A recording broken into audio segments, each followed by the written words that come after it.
Yeah, because, getting bus and permission slip for, at any grade level and taking a field trip to somewhere outside campus is, you know, a lot to take on for some teachers, but getting your classroom just right outside the door and experiencing um, something scientific and experiencing it in a different way, I think was like we all kind of was like, wow, let's try to do that. And we wanted to develop something, I think ideally, that would make teaching science easier for those people who aren't comfortable with science, to show them that it is right here and it's not that complicated, and it doesn't have to be some big grandiose project in order for the kids to get their science out of the lesson. I think the color of the tree is a brownish green. This is a gray spot on the tree. I'm not sure what it is. This is a cone. This is a jacket, and this is a red trash can. And the circles at the end of the branches are spitballs. And there's an empty one right here, and there's a car right here.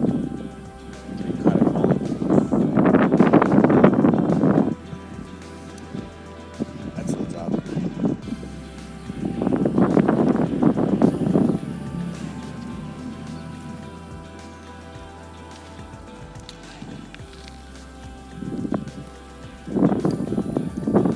Writing down your notes.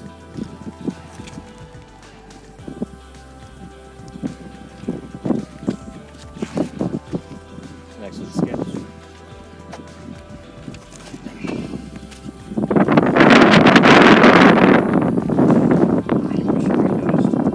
You're sketching?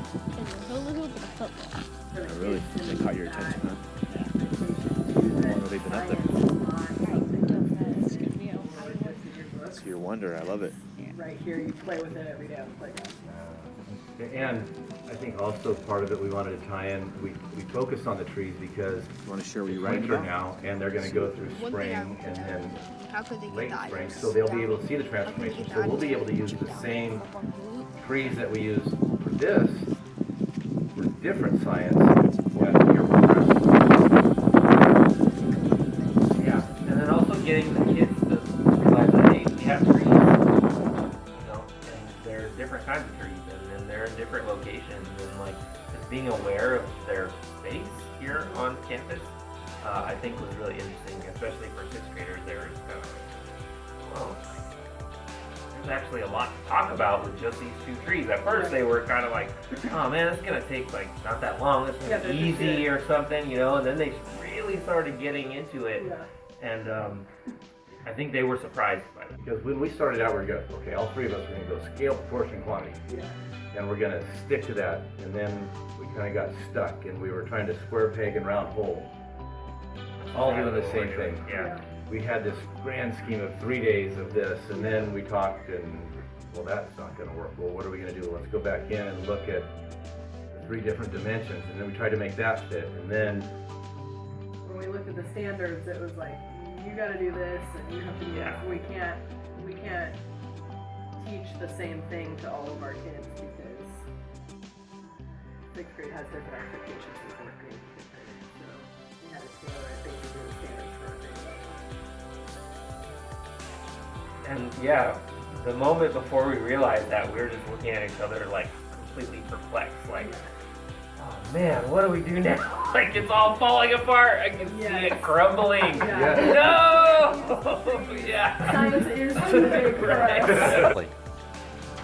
Again, when we go out there, what lens are you looking through when you're making your sketch? Okay. And what's the focus of that lens going to be? Looking how the school affected the tree's growth. And what part of the school? The outside. The outside. Is it just buildings? No, it's trees. Those are the things that are being affected, but who is doing the things to the school? Are the buildings doing anything? They could be. What happens every day? what are we going to do? Yeah, what are we gonna do? And then once we realized, well, hey, we have different standards. But what if we take the same thing on, in this case, a tree? Well, let's look at the same tree and let's suit our standards and apply it to this one tree. A different lens. And then that was really cool because then we went back to our original idea of potentially getting, you know, a lesson for all grade levels. Like, okay, so we can make a lesson for all grade levels then using grade level appropriate standards, and it's gonna have to do, and we're gonna apply it with this tree. So that was kind of like, oh, okay, we got this now. Like, we can do this. And I think we kind of got stuck on the tool we were going to use was nature journaling. Yeah. And so we all looked at it from a different way. And I think through some sense it was, I think I focused on the impact that they had on that tree and where it was placed on campus. That's what I saw about the history. So the lens they were looking at was what effect they had on that tree. And the conversation that came out of it was incredible. I mean, it went all over the place. It even went into, out here with these trees in the planter, they figured out, they came up with a solution to help them.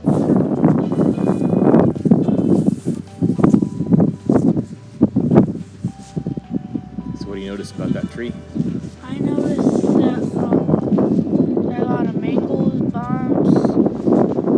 I don't know how the kids would help it because we're usually not allowed back here at recess. Some people come back here if they ask the yard duty. I've been here for 6 years and I go back here just to rest. So I know a lot about this tree. I've seen woodpeckers, lots of leaves, sometimes just no leaves, branches fall off. And so many things with this tree I can't even remember. Is there one thing that stands out the most that you like the most about this tree? Well, it's kind of a place where you can just sit there, just be alone, think about what you want to do. That's what I always do. And when you're... Well, then it got into volume, and I had just by chance started volume that day, and I was able to take our discussion out there and bring it into the class for the math. And it was a much more meaningful lesson than looking at cubes in their math book.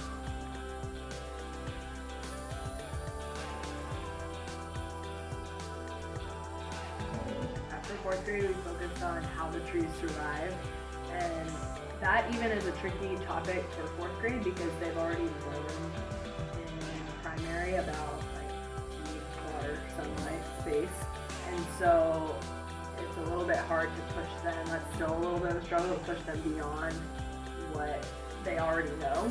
They feel like they know how trees survive, and so to dig deeper and ask your own questions took a little bit of time, but now they're in a researching phase, so they have their observations, but they're using it to research, and so now our conversation has been about things like seed dispersal and different parts of the tree. What is the bark for? How do leaves actually take in water? Are they holding water all the time? How do they survive in the winter now when they don't have leaves? So it's gotten a little more complex.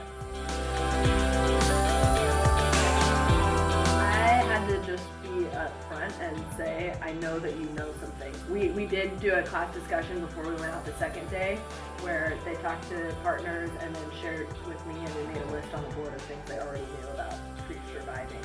And we used those as sort of jumping off points for questions. They said, these are the things you already know, so when you write about this, we want these things in here, but I want more. I want you to have taken something out of this, and kind of explaining to them about our process too, that we're doing science this way so that you get more out of it that's tailored to what you want to know, rather than just getting whatever I've prepared or your book has prepared for you that thinks you should know.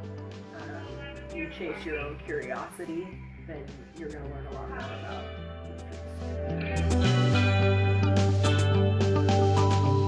It wasn't until the third day I kind of knew what I needed to do, but it was the third day in the middle of the lesson where I went, oh, this is where I can take this now. And I just used that to get there, and mine was using scientific ideas the performance expectation was use scientific ideas to solve a problem. And I came up with writing an opinion argumentative essay to solve a problem that they had identified in these 3 days of observation. I was worried they wouldn't get to this one thing that I know the book gets to. If you didn't notice what the spike balls are for, then what was the point? We would have gotten that if we did the book. But then they got that, and that came up in like 30 seconds of the discussion. Oh, it sticks to people and it lets the seeds travel, so the trees can grow other places. That was it. You know, we would have spent a whole day's lesson on that if we were reading the book. So it was a little uncomfortable, but then when you hit that point where it's worth it, you go, yeah, it's really worth it. Yeah, I wouldn't have stuck with it. I didn't have anybody to check with that second day when it was like, I feel like it's the same, what's different? And I go to Jordan, what did you guys do? Oh, you compared the trees you went to yesterday. You did compare contrast today. Okay, we go back and do compare contrast and it's fixed. If I'm stuck and I can't figure it out, I'm gonna bail out. We're gonna go in the book and make sure we get seed dispersal out of this. But if I get another idea. Which is our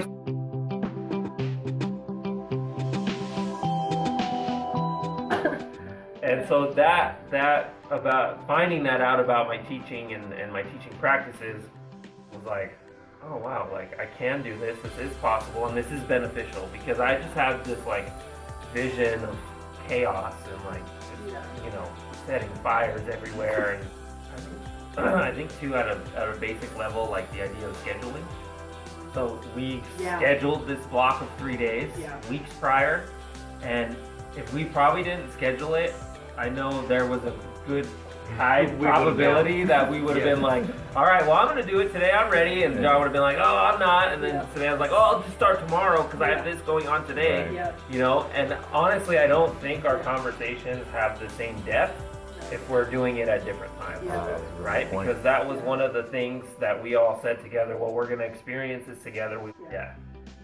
Even that morning, we're like, you're going to do this, right?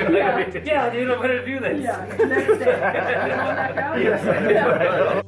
Do you feel like a particular instructional practice was you really improved on or built on, you know, in terms of what you tried in these 3 days? Because you said the idea that obviously not being prepared was difficult, like, you know, in terms of for a lot of us. I mean, the idea of having control is part of being a teacher in a classroom, but letting go of that control is difficult. So then, do you feel like other aspects of your instructional practice were improved because you let go a little bit? For me, it's like really authentic checks for understanding, because you're steering your lesson based on what they understand so far. You don't know what you're going to do unless you know where they are. So you're, as a teacher, it's not just checking to see if you're like if they're where you want them to be. It's a very legitimate, where are you? What do you need from me? And then you create based on that. So I like that. That's the lens I want you to look at it is there something that could be done, or are there things that could be done to help protect what we have out there, our resources that we have? Resources, the grass, the trees, the bushes, things like that. So when you choose an area to sketch, keep that in mind. Because we want to work towards something, and that is coming up with a solution to the problem that we have. Our long term, being able to provide K through 3, if you will, a curriculum to be able to go out there and do it, because we've worked through this, we can put in this stuff so that these teachers who aren't comfortable with it can go out and go, this isn't that hard. And let the kids go. And you can learn from the kids as much as they learn from you through that whole process.